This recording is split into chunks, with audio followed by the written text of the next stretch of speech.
কিভাবে সেরা স্বাদে শোল মাছ রান্না করা যায় সেটাই আজকে আপনাদের সাথে শেয়ার করব।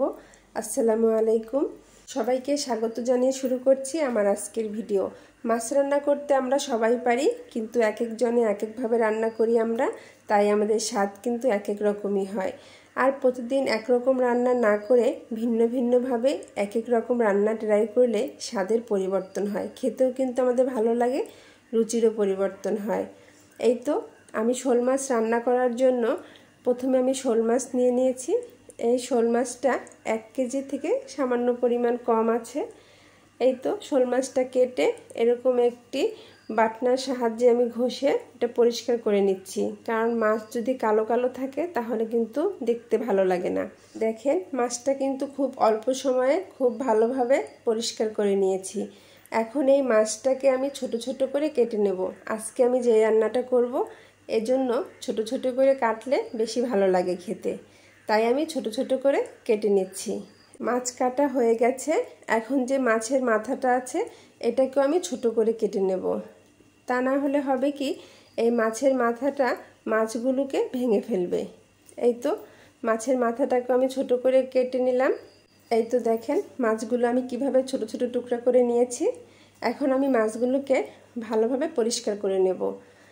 আসলে মাছ অনেক বেশি ধুতে হয়, কারণ মাংস অল্প ধোয়াই খাওয়া যায়, কিন্তু মাছ যত বেশি করে ধোয় অত কিন্তু মাছের স্বাদ বাড়ে। আর যখন মাছ ধোয়া হয়ে যাবে, যখন মাছ ধোয়া শেষ পর্যায়ে চলে আসবে, তখন একটু লবণ দিয়ে দেব, আর হচ্ছে 1 টুকরো লেবুর রস চিপড়ে দিয়ে দেব। এতে হবে কি, মাছের যে আষ্টে গন্ধটা থাকে সেটা চলে যাবে, মাছ খেতে সুস্বাদু হবে। এই তো ভালোভাবে কষলে মাছটাকে ধুয়ে নিচ্ছি। মাছ ধোয়া হয়ে গেছে। এখন আমি মাছগুলোকে ছেঁকে নেব, তাহলে মাছের গায়ের পানিটা শুকিয়ে যাবে, আর যখন মশলা দিয়ে মাখাবো খুব দ্রুতই মশলাটা গায়ে লেগে যাবে। এখন আমি মাছ মাখিয়ে নেওয়ার জন্য একটি পাত্রে মাছগুলোকে ঢেলে দিলাম। এখন একে একে মশলাগুলো অ্যাড করে নেব। এই তো 2টা পেঁয়াজ কুচি করে নিয়েছি, 1 চামচ সরিষা বেটে নিয়েছি 2-3টা কাঁচামরিচ দিয়ে, আর 2-3টা কাঁচামরিচ ফালি করে নিয়েছি, 1 চামচ পেঁয়াজ বাটা দিয়েছি, 1 চামচ রসুন বাটা, আর 1/2 চামচ আদা বাটা এর ভিতরে দিয়ে দিলাম। এখন আমি 2টা তেজপাতা 2-3 টুকরো করে ছিঁড়ে তারপরে দিয়ে দেব। এই তেজপাতাটা দেওয়ার কারণে মাছের টেস্ট কিন্তু দ্বিগুণ বেড়ে যাবে। বাটা মশলাগুলো দেওয়ার পরে এখন আমি গুঁড়া মশলাগুলো দিয়ে দেব। এই যে স্বাদ মতো লবণ দিয়ে দিচ্ছি, আর হলুদের গুঁড়া দিয়ে দিলাম 1/2 চামচ, মরিচের গুঁড়া দিয়ে দেব 1 চামচের মতো, কারণ এই মাছটা একটু ঝাল ঝাল খেতে বেশি ভালো লাগে, তাই আমি এখানে কিন্তু শুকনো মরিচ দিয়েছি, তারপর কাঁচামরিচ বেটে দিয়েছি, আবার 2-3টা কাঁচামরিচ ফালি করেও দিয়েছি, কারণ এইটা ঝাল হলে ভালো লাগবে। আর এই তো জিরার গুঁড়া দিয়ে দিলাম 1/2 চামচ, আর দিয়ে দিচ্ছি সরিষার তেল। মাছ রান্নার সব উপকরণগুলো দেওয়া হয়ে গেছে।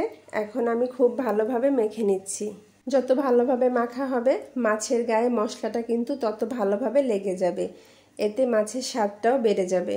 এই তো মেখে নেওয়া হয়ে গেছে। এখন 10 থেকে 15 মিনিটের জন্য রেখে দেব। আর যদি খুব বেশি ব্যস্ততা থাকে তাহলে এটা সাথে সাথেও রান্না করা যায়, কিন্তু রেখে দিলে একটু বেশি ভালো হয়। মাছের ভেতরে মশলাটা ঢোকে, তখন মাছটা খেতে একটু বেশি স্বাদ হয়। আর এখন আমি ফ্রাই প্যানে সামান্য পরিমাণ তেল গরম করে নিয়েছি, যেহেতু আমি আগে থেকেই মাছের গায়ে তেল মেখে রেখেছি। আর 1টার মতো পেঁয়াজ কুচি দিয়েছি, পেঁয়াজ কুচিটা একটু ভেজে নিয়েছি। ভাজার পরে এই মেখে রাখা মাছগুলো আমি দিয়ে দিলাম। এখন একটু ওই গরম তেলের ভিতরে মাছটাকে ভেজে নিচ্ছি। এভাবে যদি একটু মাছটাকে ভেজে নেওয়া যায় তাহলে কিন্তু এর সুন্দর একটা সুঘ্রাণ বের হয়। এই তো এখন ঢাকনা দিয়ে কিছু সময় কষিয়ে নেব, আর বারবার একটু নেড়ে চেড়ে দেব। আর অবশ্যই খেয়াল রাখতে হবে মাছের নিচে যেন লেগে না যায়। যদি মাছটা লেগে যায় তাহলে এর যে সঠিক স্বাদ সেটা নষ্ট হয়ে যাবে। এজন্য একটু বারবার নেড়ে চেড়ে দিচ্ছি। আবার বেশিও নাড়া যাবে না, এটা কিন্তু নরম হাতে নাড়তে হবে, বেশি নাড়াচাড়া করলে আবার ভেঙে যাবে। এই তো এখানে আমি 1 কাপের মতো পানি দিয়ে দিলাম। এখন কিছু সময় রান্না করে নেব। এখানে খুব বেশি জাল দিয়ে রান্না করব না, মিডিয়াম আঁচে রান্না করব, তাহলে মাছের ভেতরে ধীরে ধীরে মশলাটা ঢুকবে, খেতে ভালো লাগবে। আর বেশ অনেকটা সময় রান্না করতে করতে একটু সুঘ্রাণ কমে এসেছে, তাই একটু ভাজা জিরার গুঁড়া দিয়ে তারপরে নামিয়ে নেব। এই তো দেখেন মাছগুলো কিন্তু একটাও ভাঙেনি, প্রতিটা মাছ কিন্তু খুব সুন্দরভাবে আস্ত রয়েছে। এই তো এখন আমি পরিবেশন করে নিচ্ছি। দেখেন মাশাআল্লাহ কত সুন্দর লোভনীয় হয়েছে, কালারটা যেমন দেখতে সুন্দর হয়েছে, খেতেও কিন্তু অসাধারণ হয়েছে। আশা করি আজকের রেসিপিটা আপনাদের ভালো লেগেছে। যদি ভালো লাগে তাহলে একবার হলেও বাসায় এভাবে রান্না করে দেখবেন, খেতে কিন্তু অসাধারণ লাগবে। এতক্ষণ যারা আমার সাথে ছিলেন সবাইকে অনেক অনেক ধন্যবাদ জানিয়ে বিদায় নিচ্ছি। আল্লাহ হাফেজ, আসসালামু আলাইকুম।